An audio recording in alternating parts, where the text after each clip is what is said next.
Hello, hello, hello, Spy Kitten here with another eye-opening message. In today's video, I do want to talk about something that is very close to home for me, something that really hurt my heart when I saw it, and it is the Russian airplane that crashed in Egypt yesterday on October 31st. So let's get into this. I want to show you guys a few articles that I found, and I want to show you guys all of the buzz around it. Now people are, questioning this very hard. They don't know if it's a hoax. They don't know if it's a false flag, if it's just a mere accident, if it's a terrorist attack. And people can't understand why this happened. And now, if we take a look here, you will see that these are all the crashes that have happened in the year 2015, and we've had quite a few.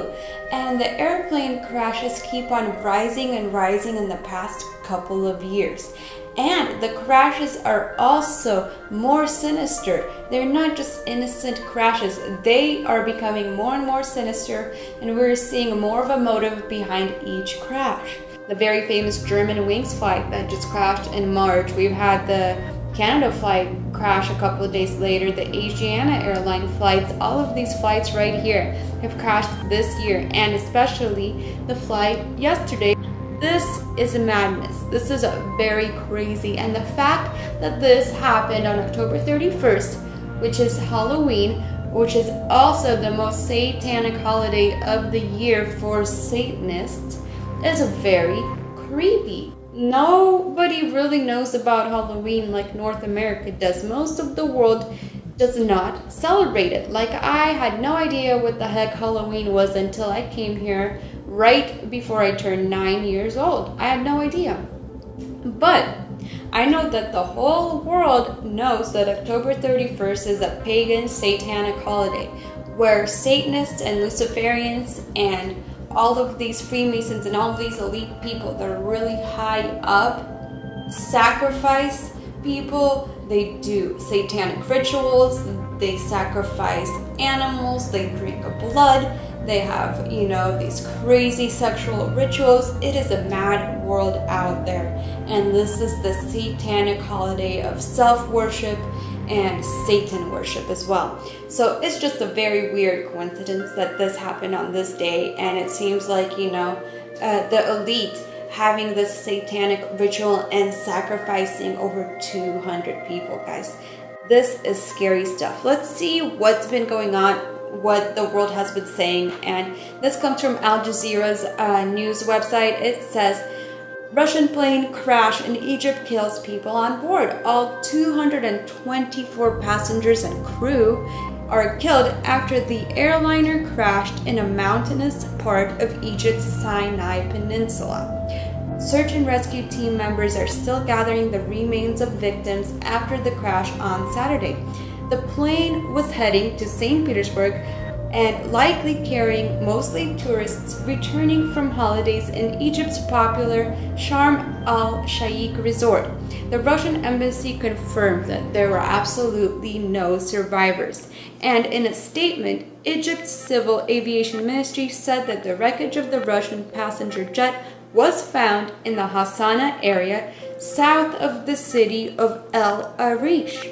It is said that the plane, which is a Metrojet Airbus A321, took off from the Sinai Peninsula, Sharm el-Sheikh, a popular destination for Russian tourists, and disappeared from radar screens 23 minutes after takeoff, which is very unusual. I know that most crashes are said to happen during takeoff and landing. This sits very heavy in my heart, and something is telling me that this was not a mere accident. Now, Germany's Lufthansa and Air France said that they would halt flights over to Sinai until reasons behind the crash became clear. So they are trying to help. And, now this has become a day of mourning. Today is Sunday, and the Russian President Vladimir Putin has said that This day is going to be a day of mourning. We're going to have a silence and, a moment of silence for the people that have passed. The Russian president himself is from St. Petersburg. He's from the same city as me. So for him, it also hurts. So he says, and everybody says, the statistics are that among the passengers were 214 Russians and 3 Ukrainians, plus 7 crew members, and at least 24 children were on board. This is very sad. Putin declared a national day of mourning. Many bodies have already been found, I think about 163, and the search operation is still going on at the site of the accident.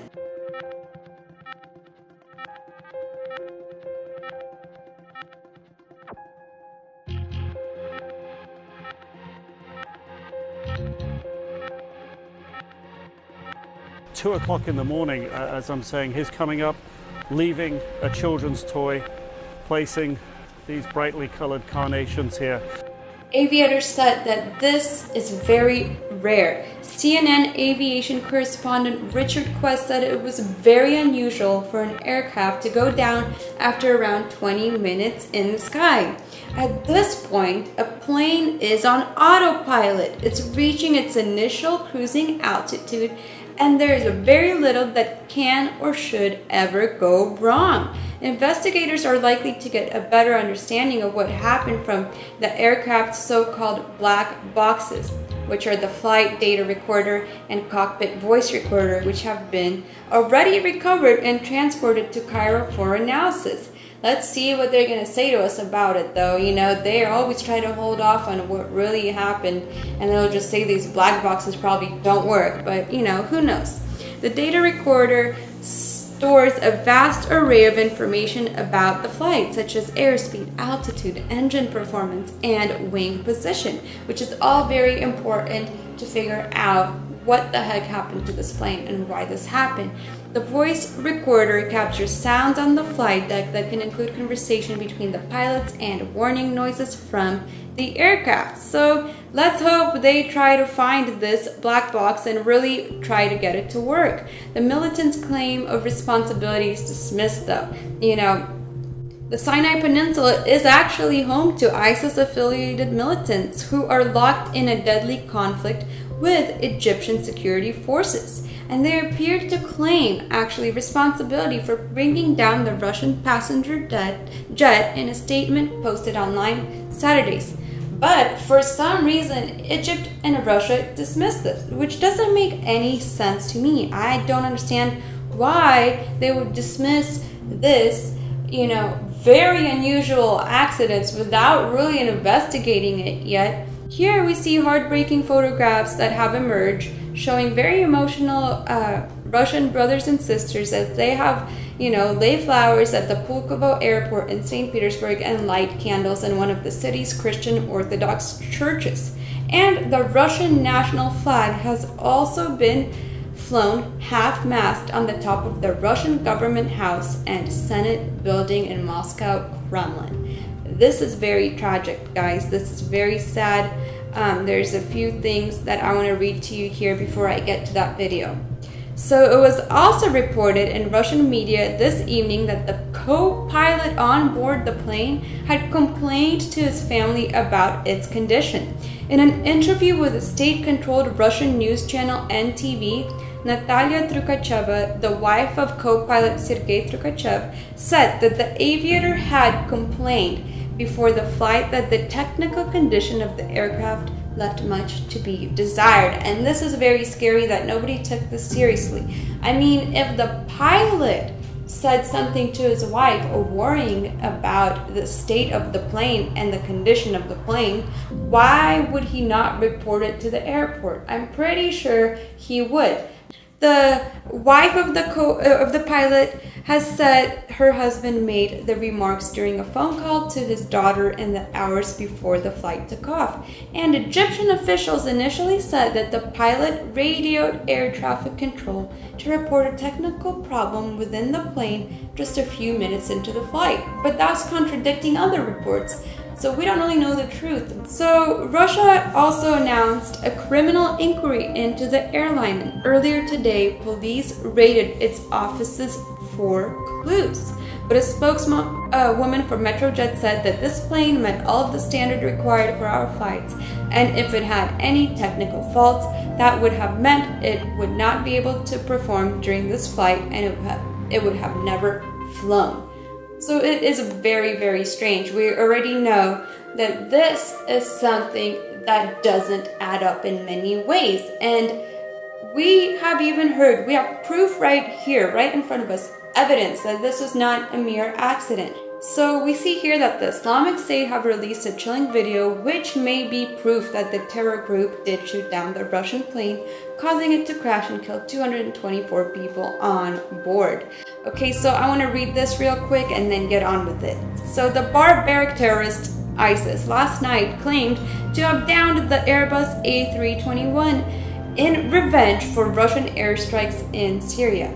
But how they could have carried out the deadly act remains a mystery. And however, dramatic footage has now emerged online which purports to show the final moments of the doomed airliner as it falls through the air before it appears to explode and engulf into a ball of smoke and flames. Now, this is truly vile and truly disgusting that they are taking credit for this, and if they really did this, this is just horrible that they would show this online. Egypt's North Sinai is home to a 2-year-old Islamist insurgency, and militants who support the Islamic State have killed hundreds and hundreds of Egyptian soldiers and police in recent months. But for some reason, officials in Cairo and Moscow were quick to squash any possible link to terrorism in this tragedy, which is actually one of the deadliest plane crashes in the past decade. It is proof, and it is a very big evidence that, that ISIS could have taken down this plane, guys. This news is still really fresh, so I will keep track of it. I'll inform you if I find out anything else. If you guys know anything, please feel free to share on the links on the comments below. Link me to any articles that you find interesting. I would love to know what really happened. So guys, I hope you enjoyed this information. Please stay vigilant and aware of what's going on. I hope you guys have a beautiful day. I hope you guys have a beautiful night. Let's pray for the families that are mourning their lost ones, and have a good one. This was Spike In with a Spike In TV approved message. Comment, like,